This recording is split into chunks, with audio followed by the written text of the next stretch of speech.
Welcome to heCast, the official podcast of He Changed It. As always, my name is Mike Chisholm. As always, I am your host, your very enthusiastic, happy host. I love hosting this podcast. It's one of the light spots in my life doing this. It's so much fun to talk to people, like-minded people who have stories of their own and how we can, I'm a big believer that iron sharpens iron, and this podcast sharpens me like crazy. We are getting lots of amazing responses that of other people who are being sharpened by it, listening to the life experiences and stories and learnings of our guests and the conversations that we have here on heCast. If you haven't subscribed to heCast, God damn, what the fuck are you waiting for? Please hit the subscribe button. Please share the episodes that you like with your friends. We would love that. I know it sounds like just hitting the subscribe button rather than just coming back every week. It makes a difference on our end. If you could do that, we would really appreciate that. And of course, not just the show. More importantly, why do we even have a show? Why does heCast exist? We are the official podcast of He Changed It. The app is live. It's in the stores right now. It's a beta version of what it's going to be, but already we are getting reports of people who are being affected in a positive way by this app. He Changed It. Download it in the Apple Store, in the Google Play Store, and come be part of the He Changed It community. And you ain't seen nothing yet. We are onward and upward, and I just love being a part of this process. The part I love is the conversations. I get to have conversations with amazing people. Today, 5-0. We got a cop. We got a police officer today, a guy by the name of Mickey Teed. Mickey has been a police officer, not just a police officer, but he is a second gen. It's been in his family for a long time. I love the fact that we are getting some of these professionals like firefighters or police officers who are willing to talk about some of the backlash or some of the damage that comes with the job, some of the debris mentally that comes. Now, it's not just physical. It's not just going out and getting shot and shot at and spat on and punched at and all that stuff. There's a lot of mental debris that shows up as well. And we're coming into an age right now where people are actually starting to talk about it. And it's a damn good thing, because as the stats have shown, men who don't talk about this stuff, who don't process it, who don't get it off their chests, it can be a really dark road that goes down. So Mickey, I just want to say, first and foremost, as an active member of the force, thank you for being willing to come on here and to talk about not just, that one incident, but some of the stuff that you go through as a cop these days. Thank you so much, man. Well, thanks for having me. Yeah, very, very, very hearty welcome to heCast. Mickey, where are you serving right now, and how long you been there?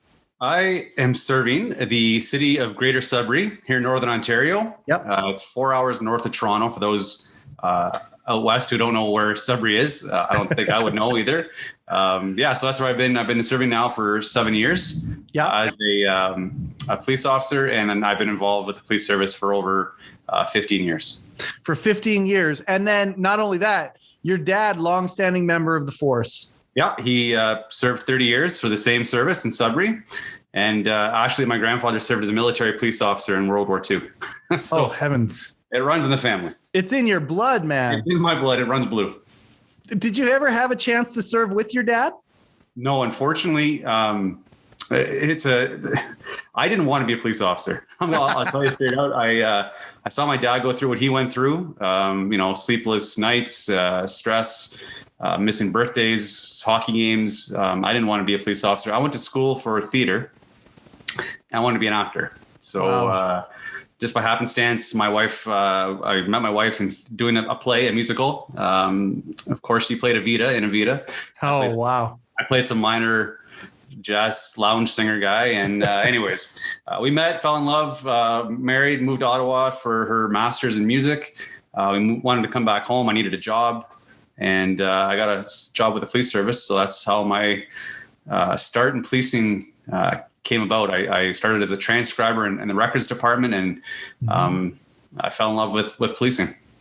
You fell in love with it. What was it about it that you fell in love with? I didn't. I did one ride along when I was in high school with my dad, and I forgot how much I liked it.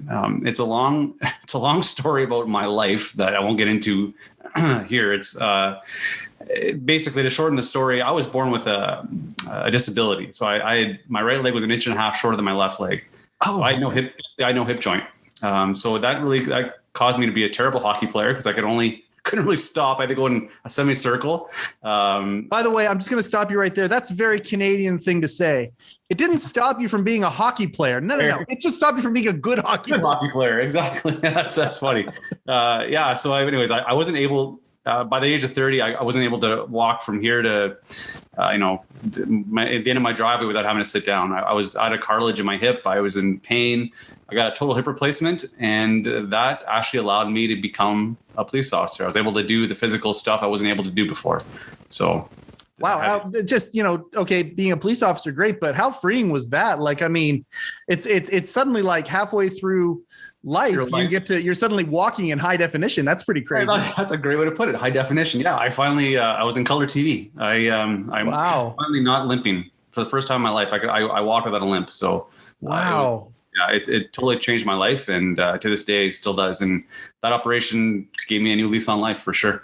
Oh man, that's how old were you when you had that? I was 30 years old. 30 years old. Holy smokes. So when everybody jokes about old people having hip replacements, I'm like, hey, easy. I'm 44 now. So you're 30 years old. You have this surgery that changes your life, changes your outlook, changes your prospects. You go from in the office, desk jockey kind of a thing, and then suddenly you're doing what your dad did for a long time. Was there a massive learning curve, or did it fit like a glove?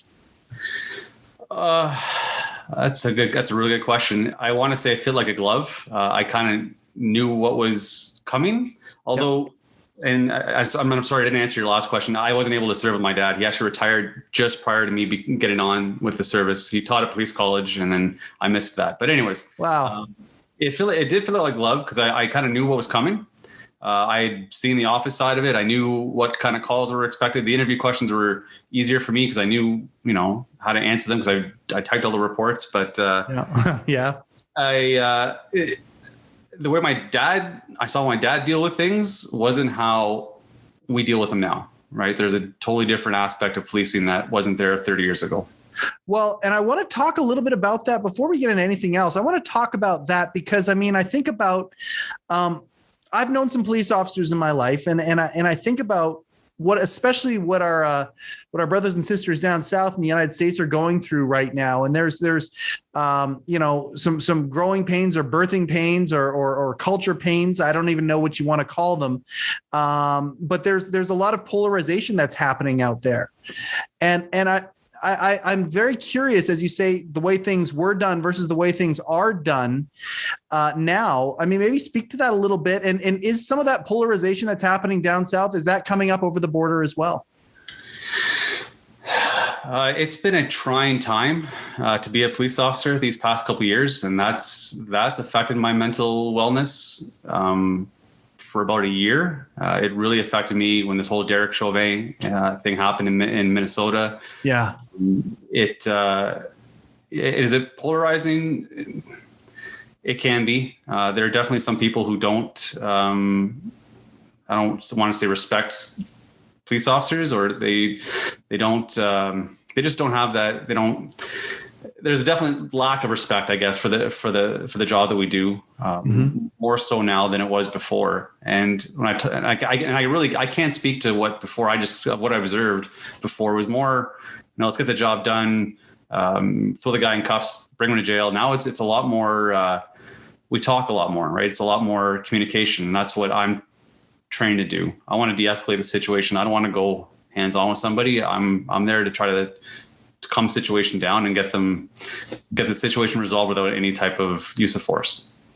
And I appreciate hearing that. And I think that, the example of the bad apple, or whatever you want to say it, the one that really makes a lot of noise can sometimes taint the whole thing. And when I hear somebody who is an active member of a police force, and has had, intergenerational police force in their blood, where they say that they want to use their words before they use anything else, that their words are so important. That gives me hope. And I think that is a narrative that doesn't get put out there enough. Would you say that that is something that has been a shift when it comes to police work as you've seen it from your perspective? Absolutely. In the 7 years I've been an officer, I think tactical communication has been taught to us and hammered down to us repeatedly, and it's grown over the 7 years I've been a police officer. Is there's no rush. When I get to a call, I have all the time in the world. I always say, it's all pensionable time. I'm paid by the hour. If it takes me an hour to talk this person down or to de-escalate the situation by talking, that's what I want to do. Yeah. And it's going to sound a little selfish, but I'm 44 years old. I don't want to get in a fight. I don't want to go hands on, because they're going to get hurt. I'm going to get hurt. There's no why do that.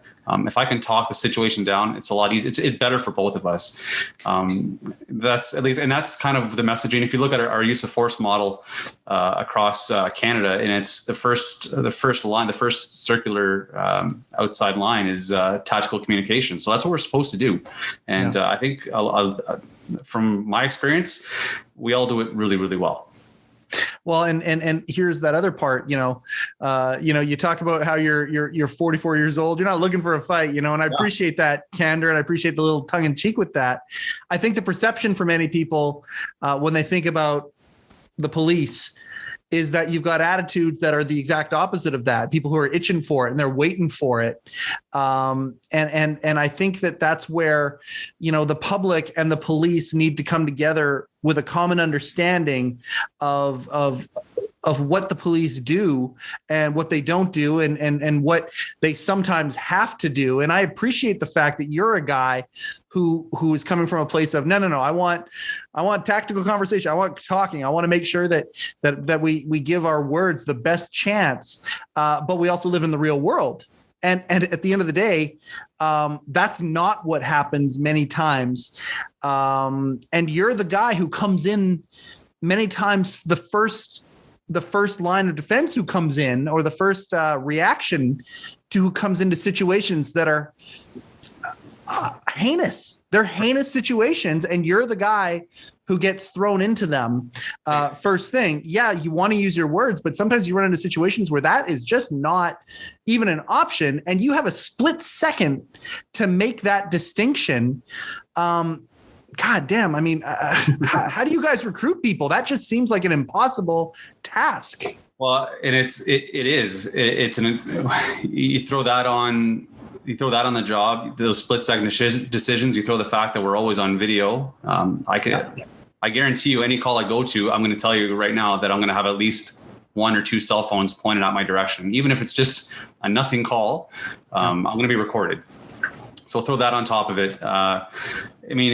It's not an easy job, and you're right. It's that split second decision that most of the times you see videos online, you're seeing what the end result was, or you're seeing that 5-second snippet. Yeah. Of probably a 5-minute interaction. Yes. And you're right. There's times I'd love to talk to a guy and calm him down, but if there's someone beating someone up right in front of me, I just don't have that option. Yeah. And then what you're going to see in a video is me actually just grabbing a guy and throwing him away or moving him around. And that doesn't look good because you didn't see the fact that he was beating someone else up. You just see me grabbing the guy and pushing him away. But that's a whole different conversation we could have about policing. It is, but it's all one world. Like, you're responsible for that. Like, that's part of your world you're responsible for, plus this other shit, Yeah. It's like I said, it's been tough. I'm not going to lie.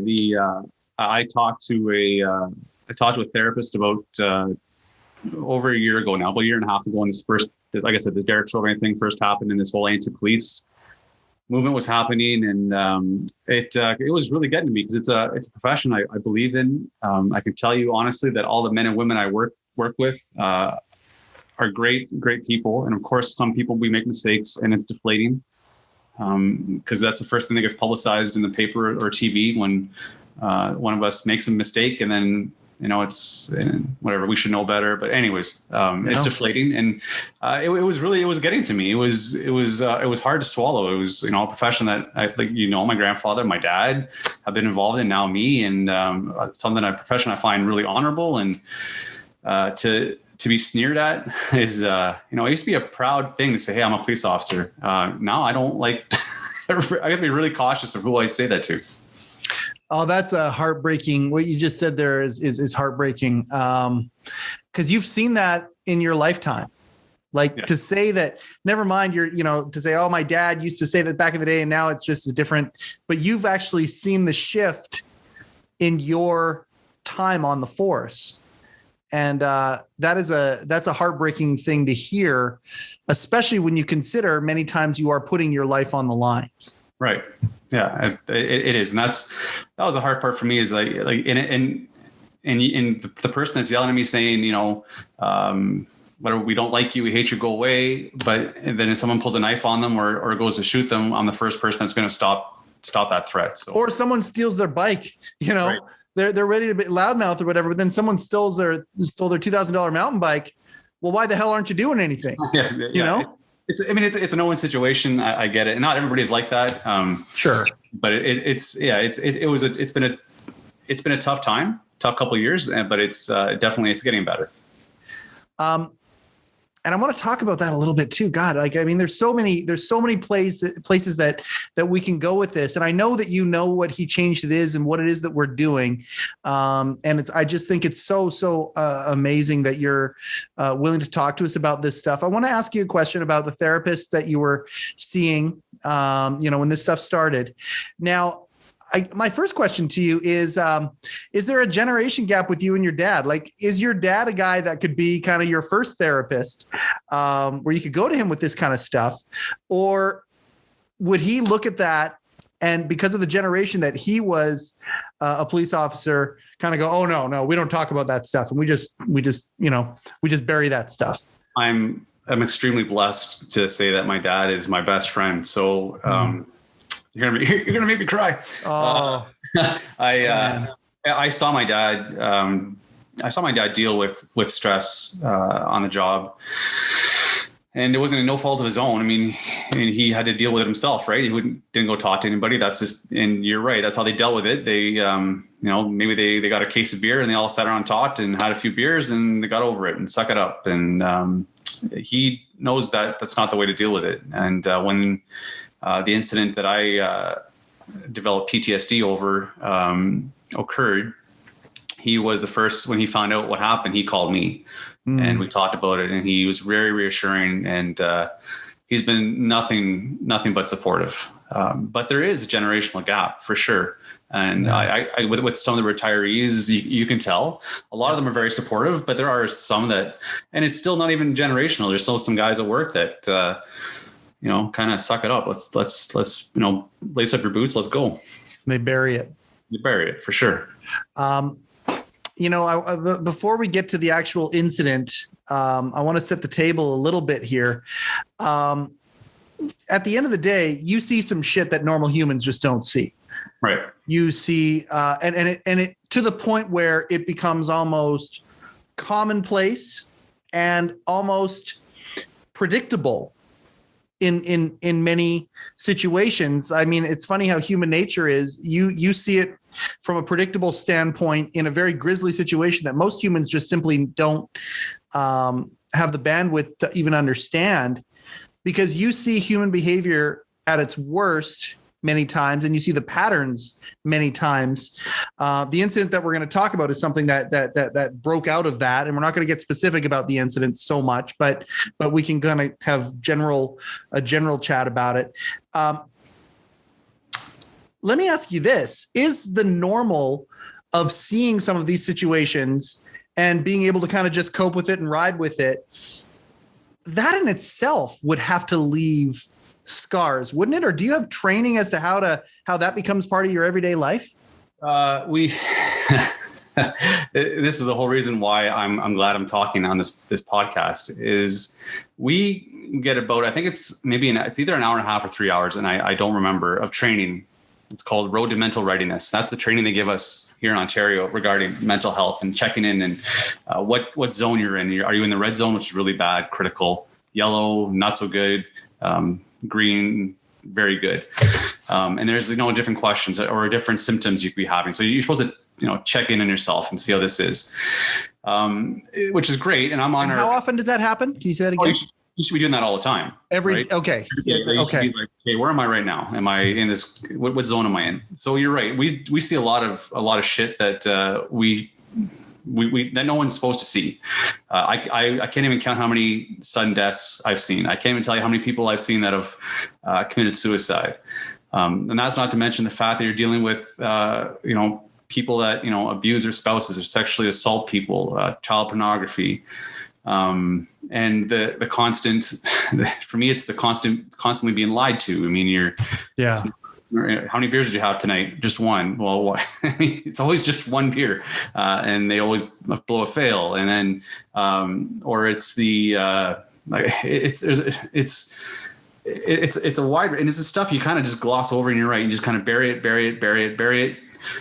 How am I doing mentally? And some guys can go their whole career and not be affected. We deal with it sometimes by just talking to one another. We have sometimes some dark humor that we use just to that's how we cope with it. Yep. But unless you're checking in constantly, you're going to be in trouble. And I'm, as a guy who takes mental health very seriously, I knew when to check in the symptoms, and I still didn't see the signs. Really? Yeah. Now, are we talking pre-incident or is this post-incident? Pre-incident. Okay. So what didn't you see? So one of the things is, if you look at the list we had, and I wish I could share it with you. I don't know where it is, but one of the symptoms I remember seeing is sleep behavior. Your sleep behavior is changing. Okay. Lack of sleep, lack of good sleep. And as a shift worker who works 12-hour shifts, days and nights, I mean, I'm like, well, of course. What's that? Of course, exactly, right? Yeah. Irritable. Well, yeah, of course I'm irritable because I'm getting sleep, lack of food. Well, or food, different. Your eating habits have changed. Well, of course they change. I'm grabbing, a 7-Eleven sub at 2 a.m. Not Tim Horton donuts? Come on, man. I don't eat donuts. No, at least I don't admit it. Everyone loves donuts. I don't know what the stigma is, but. Anyways, yeah. So there's all these different symptoms to check, and of course, and you could write it off as shift work, but it's not. I mean, there's ways to deal with it and ways to process things, and if you're in that danger zone, you really are in that danger zone. You should get help. So you missed some signs. I did. I knew the signs, and it's funny because after my quote recovery, I walked by this one sign in our building that has the symptoms on it, these check-in questions, and I'm like, oh yeah, there I was. I was squarely in yellow. Here's the gratefulness right now. We got an active member of the force who is at least willing to admit to that and see that, and that to me is that's the symptom of a strong society right there. I'm glad you can see that and that you can be vulnerable enough to admit that. That's that takes strength right there in a place where traditionally it's that stigma is that no, we don't talk about that stuff. So I'm really grateful that you're being vulnerable about this. Now, let's move to the incident. There was one that something happened that wasn't predictable. No. It didn't go the way that most things go down. No. And obviously don't talk about anything you can't talk about, but I'll gloss over it. It happened a while ago. It's, and just so people are listening, like I just, because it's being investigated, I can't talk about it. Investigating anytime there's a serious event that happens with the police service, there's an independent service that comes and investigates it. Not that anything was done wrong. They have to do their due diligence. So yes, no one's in trouble or anything. I'm just, so this incident happened. It was one of the times in my career where, I was one of the first people on scene, and I dealt with it through the time it started to the end. And it was the first time in my career I can honestly say that it didn't go the way it was supposed to go. I mean, sometimes in policing things go awry, but generally 90% of the time we get the bad guy and things, we all go home safe and, and the day goes on. This time was the first time it didn't happen that way. And a couple feelings, it was awful. I took the next day off from the event because I just thought, first of all, I was only supposed to work 12 hours. And that day I worked 16 hours. I didn't get a lunch. So 16 straight hours processing what was going on. So I thought, okay, well, I just need a day to just decompress. And I went back to work that happened on a Friday. I took a Saturday off, came back on the Sunday. My sergeant, who's my supervisor, said, how you doing? I said, and it's always, how you doing? Good. And that's the general answer you'll get from any police officer. How you doing? Good.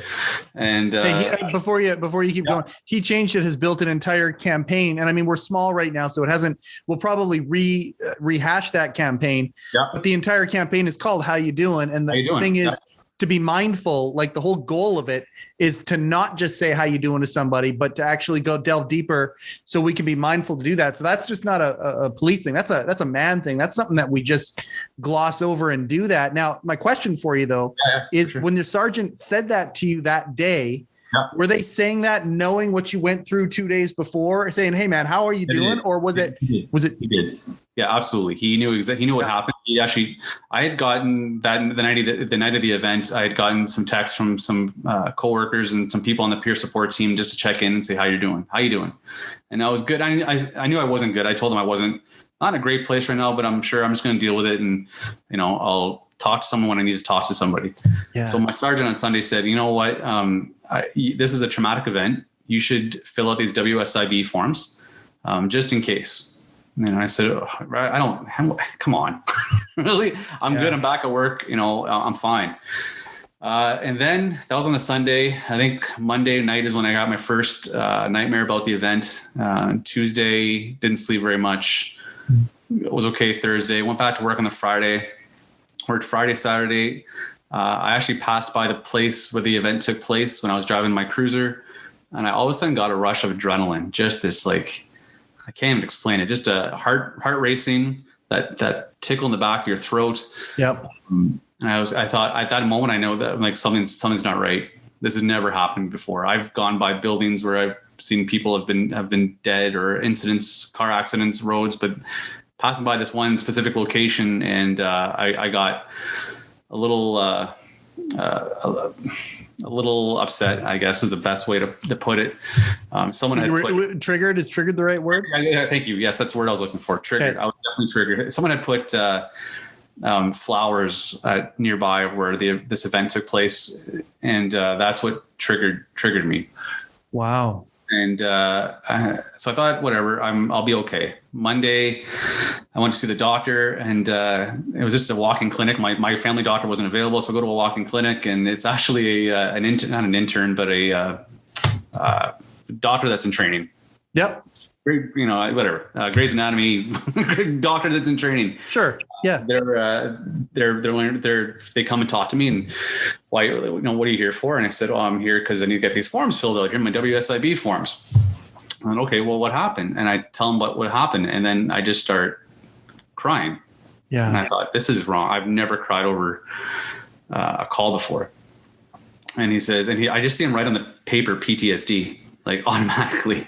Yeah. And the actual doctor comes in and he talks me, and he says, well, what happened? So I relived the event again, and I start crying again. He says, you're going to take a week off. And then we're going to reevaluate. If you need something to sleep, you can come back. We'll give you something to sleep. And then he signed my forms. I took him to HR. I walk in the office, and I'm looking for one specific girl who takes care of these forms. And another girl comes out and she says, oh, she's not here, but can I help you with something? And I said, I got some forms. What are they for? And then I just start bawling again. Wow. You'll see a popular theme going on. Finally, the girl that needs the forms comes into the office, and she says, oh, are these for the incident? I said, yes. And I start bawling again. And this time bawling as in I'm hyperventilating. I can't catch my breath.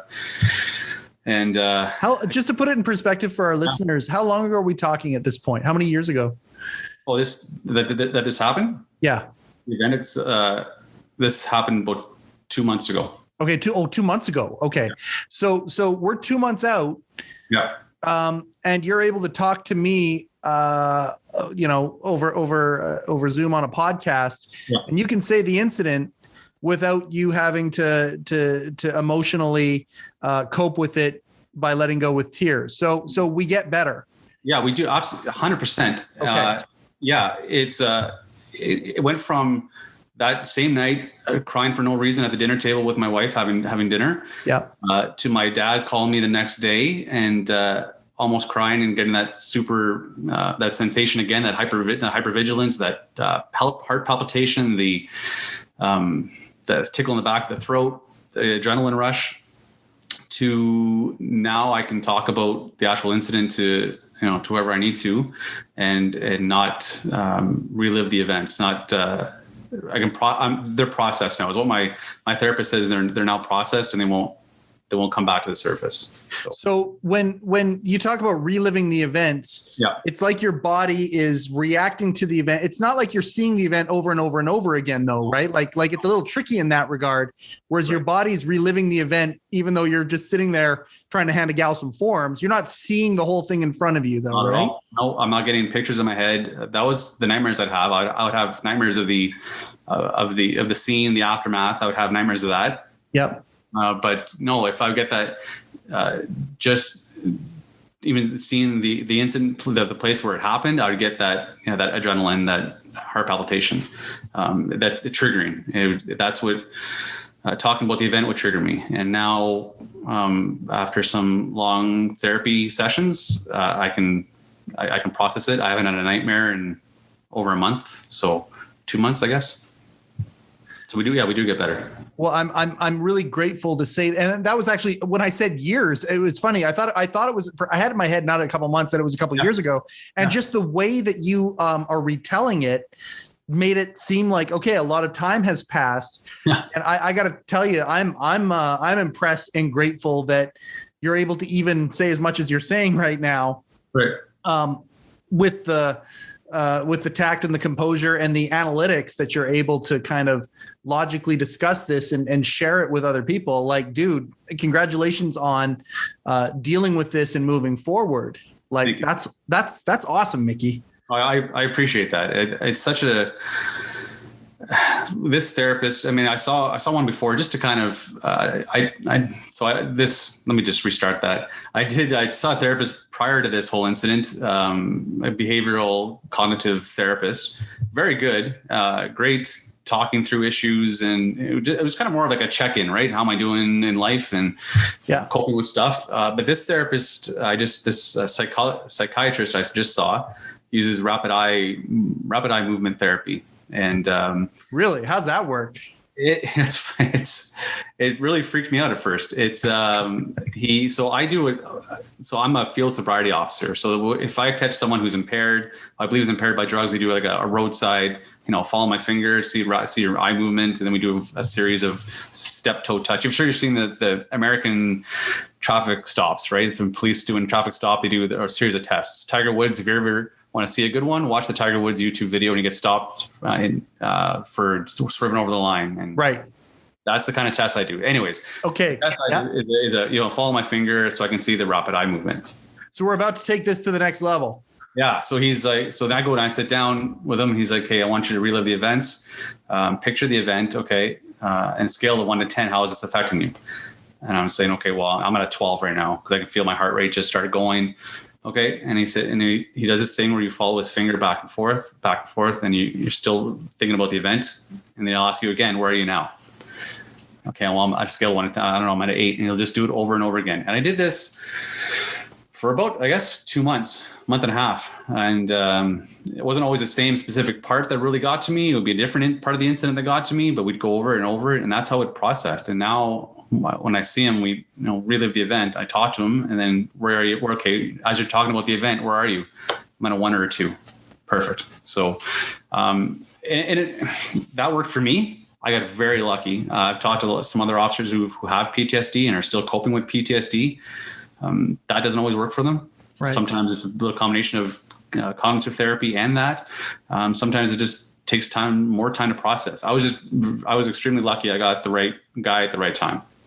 Well, and I mean, that's the part when it comes to PTSD. I mean, it's just kind of like when we're talking about mental wellness. I mean, like we're talking a massive, massive spectrum of potentials and variables and things that could or could not be a part of it.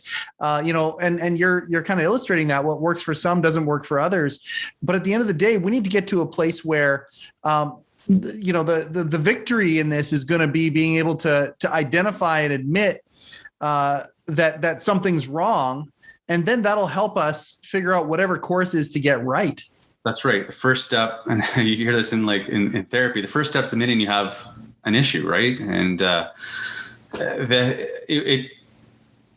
it was pretty evident for me because I don't generally cry just out of the blue, so I knew right away. But sometimes it's more subtle, and I wish I would have known prior to the event. I'm sure this was just the straw that broke the camel's back, because I'm sure I wasn't well just prior to this as well. If you look at the symptoms I was having, lack of sleep, just because you work shift work doesn't mean you can't get 7 or 8 hours of sleep. And I was averaging 5 hours, 4 hours. Right. So I mean, it's easy to write off symptoms of how you're feeling. Oh, I'm just down today, or you know what? Today I'm just not gonna get out of bed today. Just today though. I'm fine. And I'm irritable. Well, I'm just irritable today. It's because my kid's really pissing me off, or my wife really irritating me today. That's all it is. But no, that's not the way to live. Well, and I mean, I think about that. Like, I don't know about you when it comes to your physical health. Me, I don't get sick very often.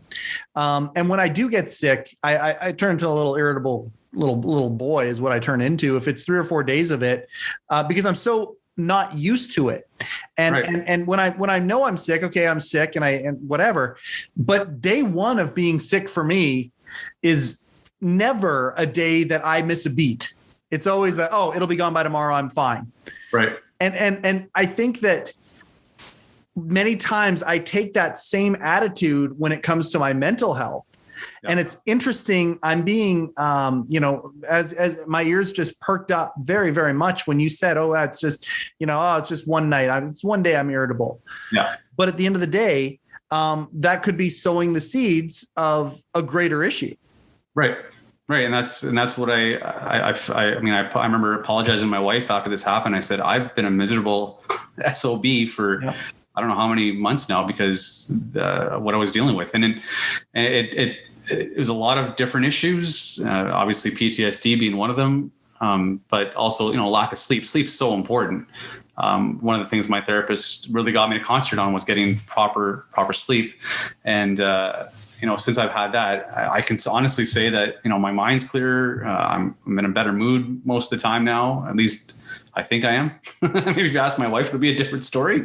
But that's helped for me. And then mental clarity is better. I think as police officers and maybe first responders, we kind of get used to this whole lack of sleep, irritability or mental illness, where we can just deal with it, push it aside, and yep. We'll go through life. And we're kind of living in this haze, right? We just go day by day by day, just get through the day, and wait for your day off, and then we'll sleep in the day off, and then catch up in your sleep, anyways. Yep. And then you lose even your mental focus, right? And one of the things that my therapist had me do was play Luminosity every day, just to keep your mind sharp and active. And he was right. He goes, what do you do for fun on your days off? Well, I'll read, maybe watch Netflix, just anything that's not to think about, the job or stress or but nothing would activate my mind, or I wouldn't focus on some problem solving or it's been a lot of things I've had to work on, and I'm still working on them, but I'm definitely taking a step in the right direction. I just appreciate this process you're going through, because it's sharpening me and it's strengthening me, and it's reminding me of why we're doing what we're doing here. I mean, we want HeChangedIt to be a place where guys can go, and even anonymously. I think about some of the discovery that Candace and her team did when they started building He. And I mean, they talked to politicians and they talked to some really high identity people. And I mean, I can't think of a higher identity person than a police officer who, at the end of the day, confidence is such an important thing. And, Right. and the anonymity is so important to be able to just throw out there, I'm not okay. And just even that process alone, never mind what somebody's reaction might be in the form of advice or help or tactics or whatever, but just throwing out there, I'm not okay. There's healing in that. Right. And it's so important for people to understand, people, first responders, I think, especially to understand that it's okay to say you're not okay. It's really easy in policing to get caught up in the fact it's a calling, because I believe it is a calling, and but it can really become obsessive, right? And it can become all encompassing, and that's your life. I'm a police officer. And the reason is because once you become a police officer, and I was told this right before I got hired, you're going to stop being Mickey. And I said, what? He said, wow. You're going to stop being Mickey. When you go to a party now, your friend's going to say, oh, this is my friend Mickey. He's a police officer. That's gotcha. How you get introduced. So now you're always on the job, right? But it's just a job, to be honest, and we do great work and I work with great people, but that job is going to be filled the day you retire. So, absolutely. I mean, it's just a job, and do your best at it like any other job. But it's honestly, if you're not mentally well and you're sick, get the help you need, because you're not helping your colleagues, you're not helping yourself, and you're not helping your family. Yeah. And that for me was the hard part. For me, the hardest part was knowing that I was letting my wife down. I mean, that was, I wasn't the person that she married. And, the job, and I can't speak for other first responders, I can't speak on firefighters' behalf, or a paramedic, but I know policing changes just your everyday life. You go from being, I was, a happy-go-lucky guy. I still am, I think, but I'll go to a restaurant now and I have to have my back against a wall so I can observe what's going on around me. When I'm driving, I'm constantly scanning, looking around. I mean, you're always, even if you're just driving to a restaurant with your wife for dinner. Even just driving to a restaurant. My friend actually pointed that out to me after we finished golfing one day, and we're driving down a street, and he's like, "You've changed." He said, "Because it goes right now, you can just tell." And I was doing it. I was looking side to side, just scanning. It's something you can't turn off, because you can't. It's hard to turn it back on. But I learned to live with it. I try not to be.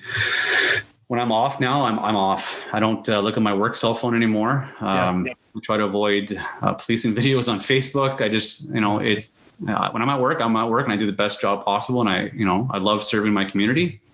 But when I'm off, I'm trying to be with my wife and my family and my friends, and not be Mickey the cop. Well, I hear what you're saying, and you're not being Mickey the cop, but like you say, the stuff you can't turn off, you can't turn off being observant, because you have to be observant, and you don't really turn that off, or I mean, you learn how to read people. I mean, if it's somebody cheating on a golf score or something like that, you learn how to read people. You learn how to read people, right?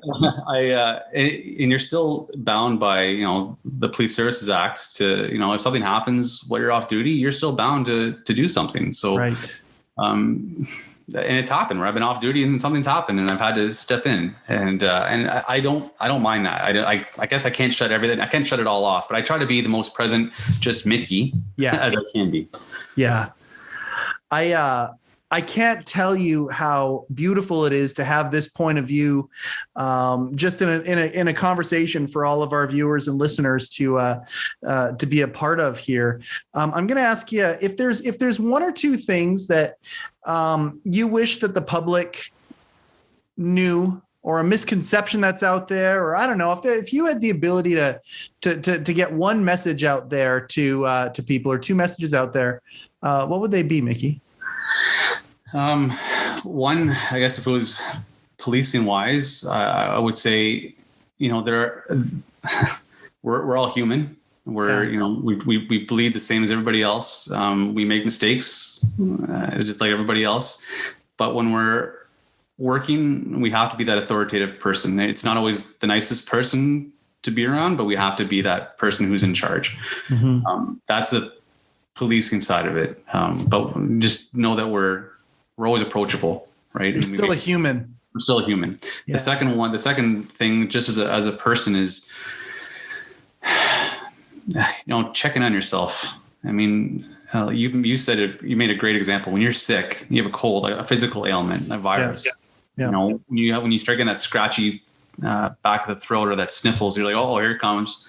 I'm going to go get some echinacea, or I'm going to take some cold FX, and I'm going to take care of it. Process. Exactly. You know, we're going to fight this thing. And, but you know, when, for first responders, when you see that person hanging, or you see that person in a motor vehicle collision who's passed away, or you even go to the house and have to tell the wife or husband that their spouse isn't coming home, that's not stuff you deal with. Everyone should deal with, right? Go talk to somebody, check in on yourself.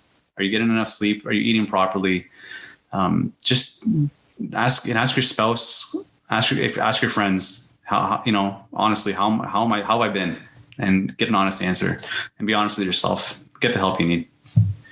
You know, we recently did a podcast with he's a substance advocate, you know, after years and years and years of being in the corporate sector. And then he became a coach, a business coach on the corporate side of things. And then now he's an advocate for substances. And when he talks about this, the slippery slope that happens,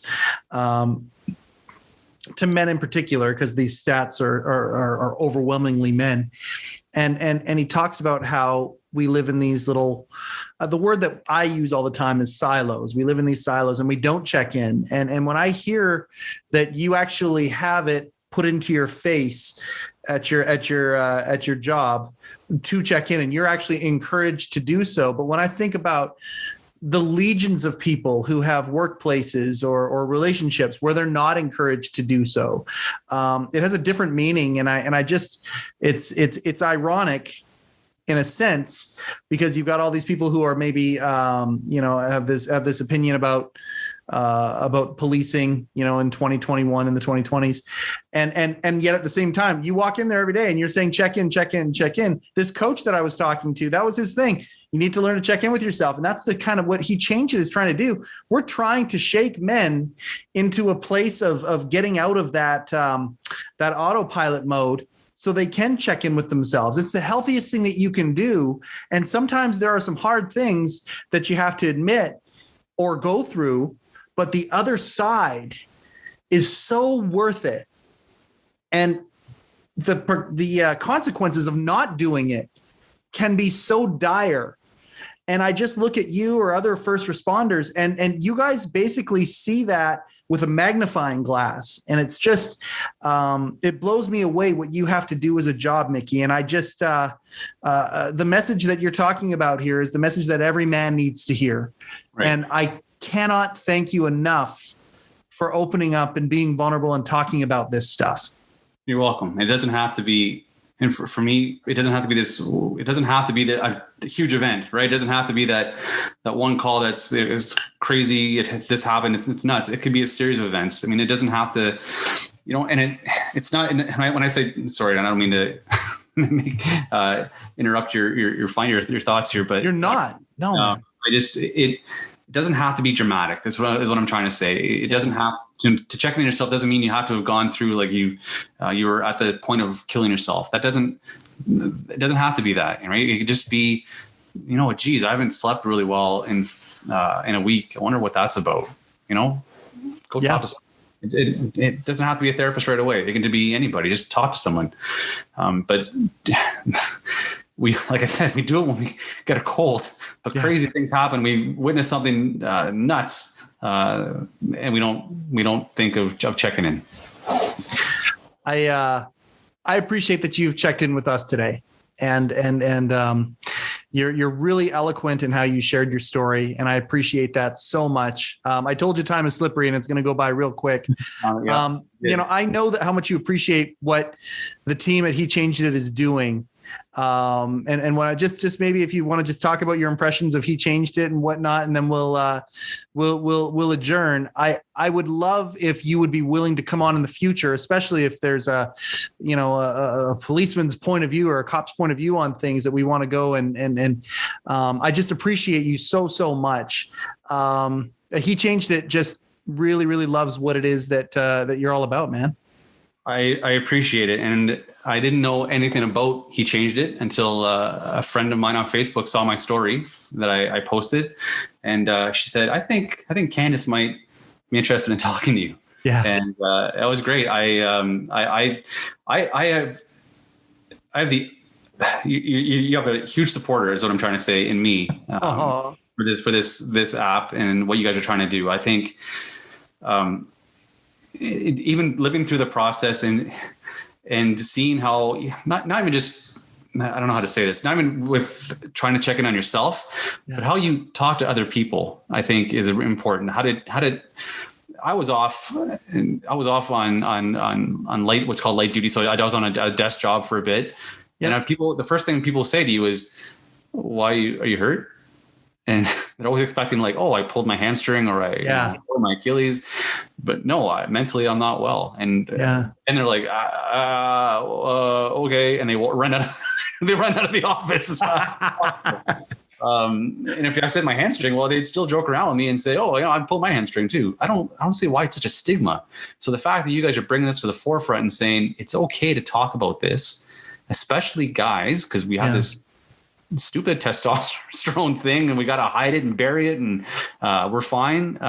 It's amazing. I love the app since I've had it. And if you ever need me at all for any perspective whatsoever, I'm available. My man, I'll finish with this one point here because you are the very epitome of something that we're trying to do here.